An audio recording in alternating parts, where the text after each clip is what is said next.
All right, ladies and gentlemen, MrSotko here. Welcome back to the channel. Got a whole bunch of good crypto news stuff for you. In this video, we're going to take a look at how much of the crypto Grayscale has purchased of the 5 new assets that they have recently added. But first things first, Nvidia confirms it accidentally unlocked RTX 3060 Ethereum mining. So for a while there was this semi-fake news, basically unverifiable news going around that the Nvidia GPU, the 3060, has been unlocked.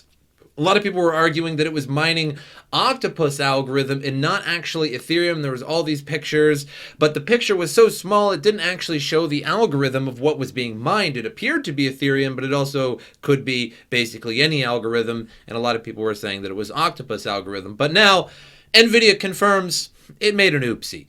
Nvidia made a big deal about reducing the hash rate of Ethereum mining on its RTX 3060 graphics cards this month. The special system was supposed to make the RTX 3060 undesirable for crypto miners.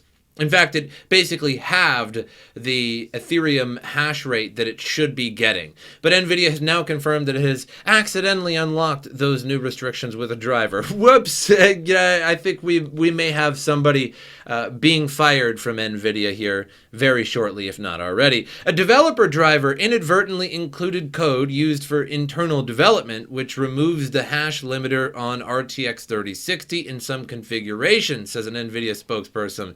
And the driver has been removed. But it's a little too late. It's probably already over mirrors and stuff. I would imagine that developer may have been removed as well. And this is basically code that is going to be able to access more secret tech, I suppose, in the Nvidia graphics card. It's kind of like the enlargement pill. They needed special code to actually be able to use the enlargement pill. So while Nvidia has now removed the driver, the genie is out of the bottle. Nvidia's latest 470.05 beta driver automatically unlocks performance for most RTX 3060 cards, boosting hash rate for Ethereum mining. Mirrors of the driver can easily be found online. Yeah, I figured that one. And Nvidia won't be able to prevent RTX 3060 owners from continuing to use this driver in the future.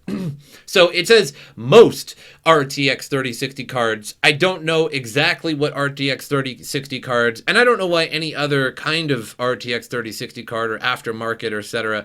Would have this. Maybe aftermarket ones, they might be able to fix it in the firmware or something like that. I don't know, but most of them apparently. Nvidia originally restricted 3060 mining performance in an attempt to steer crypto miners away from purchasing the cards, and the GPU maker seemed confident that its restrictions couldn't be defeated, even claiming it wasn't just a driver holding back performance. It's not just a driver thing, said Brian Del Rizzo, Nvidia's head of communications last month. There's a secure handshake between the driver and the RTX 30 silicon and the BIOS firmware that prevents removal of the hash rate limiter. So that's why you need the developer driver to actually access that firmware, etc. And that's, again, essentially kind of what the enlargement pill did. They had to get special software for it to be able to affect the 1080 Ti back in the day.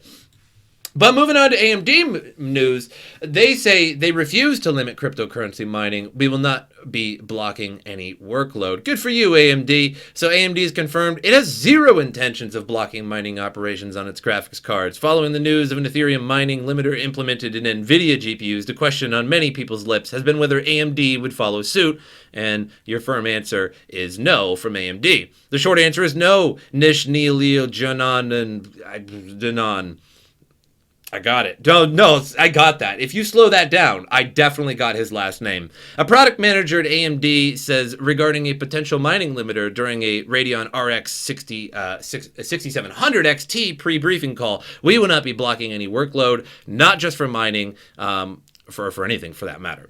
But moving on to some different news here, Grayscale Ethereum Trust buys additional 10,000 Ethereum.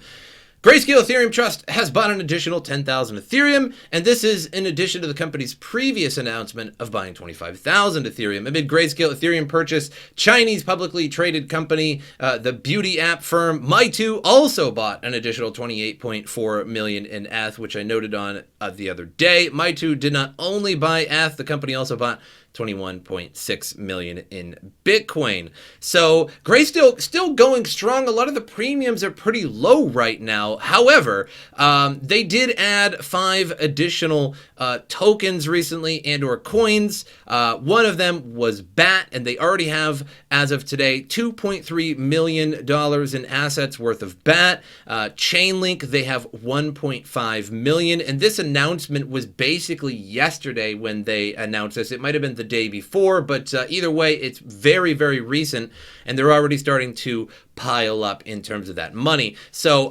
Mana, they have $9.6 million worth of it. Filecoin, they only have $100,000 worth of it, $0.1 million. And LivePeer, they have $2.8 million worth. So they are buying these, a lot of demand coming out from the markets and going into them, into that grayscale through them investors. So moving on here, Federal Reserve's PAL says CBDCs need to coexist with cash. Uh-oh. So it looks like the governments are getting pretty serious about releasing a digital currency. And as long as we have cash, that's pretty okay. Again, I don't see how you'd make a digital currency and then completely remove cash from the system of a country just because not everybody has a smartphone or a computer or something like that, and everybody basically needs cash. And when the electronic systems are down, if you don't have anything, then you can't buy anything, and it would be pretty much devastating for the economy. So Federal Reserve Chair Jerome Powell said Thursday central bank digital currencies will need to coexist with cash. Speaking at a virtual payments conference hosted by Basel Committee on Banking Supervision, Powell cited a report on CBDCs from the Bank for International Settlements in a group of 7 central banks, according to the Fed. So a whole mess of them getting in on this. One of the 3 key principles highlighted in the report is that a CBDC needs to coexist with cash and other types of money in a flexible and innovative payment system. Improvements in the global payment system will not just come from the public sector, but from the private sector as well. Powell added the Fed Board of Governors is conducting experiments on CBDCs, along with the Federal Reserve Bank of Boston, which is working with researchers at the prestigious Massachusetts Institute of Technology, or MIT. In recent months, Powell has emphasized several times that the U.S. would not act fast on issuing a digital dollar because of the physical dollar's status as the global reserve currency. Basically, a central bank digital currency is going to be the absolute great demon of the world. Once cash is completely eliminated, which I believe it will be eventually, it probably won't be within years. It probably won't be within a decade. It'll be phased out eventually. And if you think about it from the cost of a central bank, type perspective, just hitting a button and making more digital currency or less digital currency is going to be way easier than physically having all the machines, the employees, making the money, researching on how to make the money, more safe and against fraudulent, printing, etc. But and then moving that across and bringing it to banks, etc., it's just a huge expense. And of course they want to get rid of that. And of course they want to get rid of it too, because right now I can take my cash, I can go buy anything off somebody, a lawnmower, it doesn't even matter, and not have to pay taxes for it, because I just gave somebody a $50 bill or something like that. And I'm like, thank you for the lawnmower. And they're like, thank you for the $50 bill. Plain and simple. But with a digital currency, they would know that I made that transaction to you, and then I would be taxed on that transaction. So you would never be able to get away in any way, shape, or form. Even if you're buying totally legal things or illegal things, it doesn't matter. You would never be able to get away from it. You would have to barter with something else, probably Bitcoin or something there.